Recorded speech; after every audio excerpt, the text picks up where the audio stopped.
fabulous Loon Bay Lodge on a wilderness river famed for trout, salmon, and black bass keeps its owners so busy taking care of visiting sportsmen and their families that they seldom have time to check up on the fish stories they hear. This time, however, George and Jean Wheelock are kissing the kids goodbye and are off to ride the Riley St. Croix, and as parents must occasionally do, have a little fun on their own.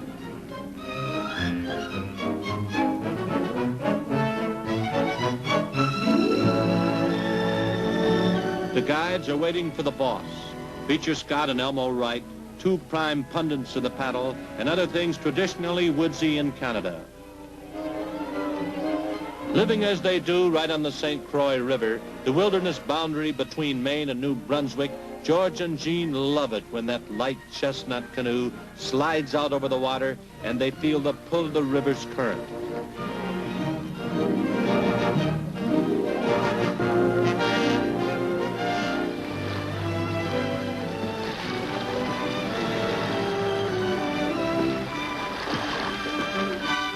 One bank of the St. Croix is Yankee, Maine.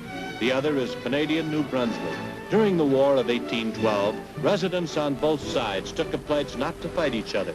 However, a 40-year boundary dispute got going in the early 19th century. This Aroostook War was finally settled in 1842. The only recorded bloodshed was a battle between British and Yankee soldiers. All hostilities took place inside a tavern both sides were sharing.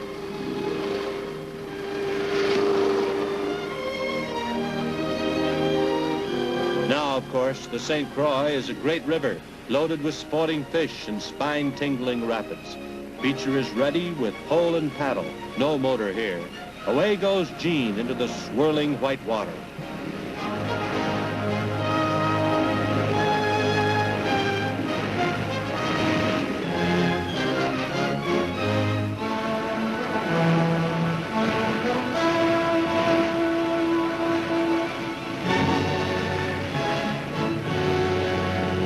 Jean has had a taste of spray and the thrill of riding the rapids, and now she can relax again as a new sight comes round the bend.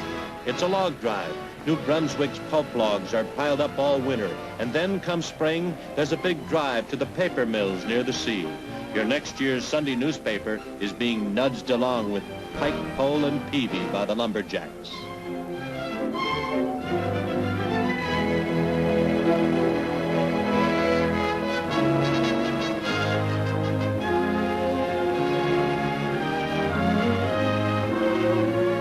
Using a pole, Beecher puts Jean into position for the fine fishing that lures sportsmen to the St. Croix.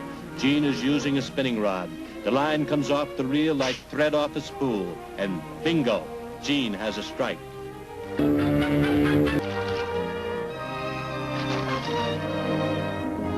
It's as easy as that. Jean's got a smallmouth bass. Here's a fisheye view of a bass in trouble.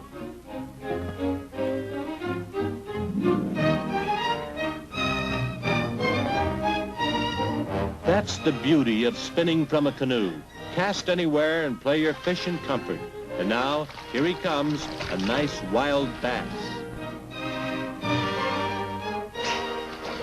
Meanwhile, George has his tough little bamboo spinning rod working. There are trout and tackle-smashing salmon in this stream, and it's just a question of time before he hooks into one. Every little turn of this big river is a pool, and you never know what you'll hit until it hits.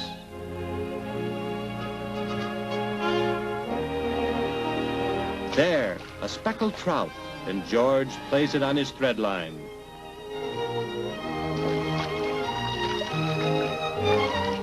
And there's a tasty trout for lunch to go with Jean's bass. Before there's time to tell each other fish stories, there's another fast place in the river. And at the foot of the rapids, George wets the old line again, like that. It's a salmon, giving the light plastic-impregnated rod a working over. Trout, bass, and salmon, one after another and all day long when the fishing is hot, from June until September on the St. Croix. The scenic trip takes 2 days normally, and the Wheelocks take a look to see if Little Falls, the roughest spot on the river, is passable today. It is a boiling torrent.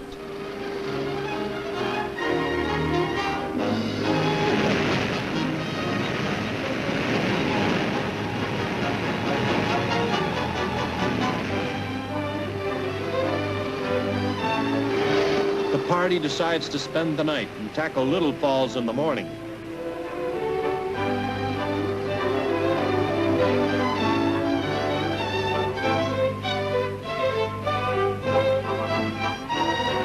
Everything comes out of the canoes, lest the river rise during the night and the craft float away. Jean keeps plugging away. This spinning technique has her fascinated. The boss is fascinated too, but he's fascinated with both eyes shut.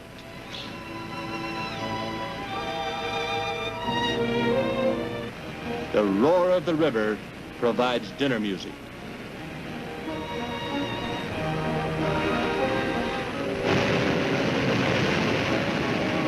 In the morning, the water is still hissing and roaring over Little Falls. It's ladies first. Jean is going to make the run. And here she goes into the cauldron, where the action's hot and the water's cold.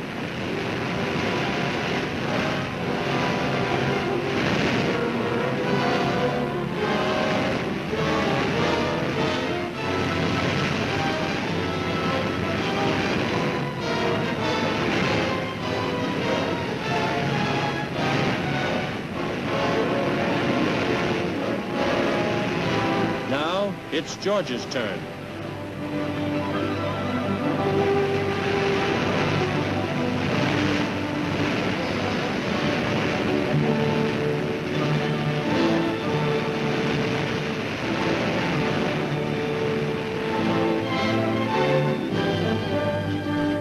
And into the clear.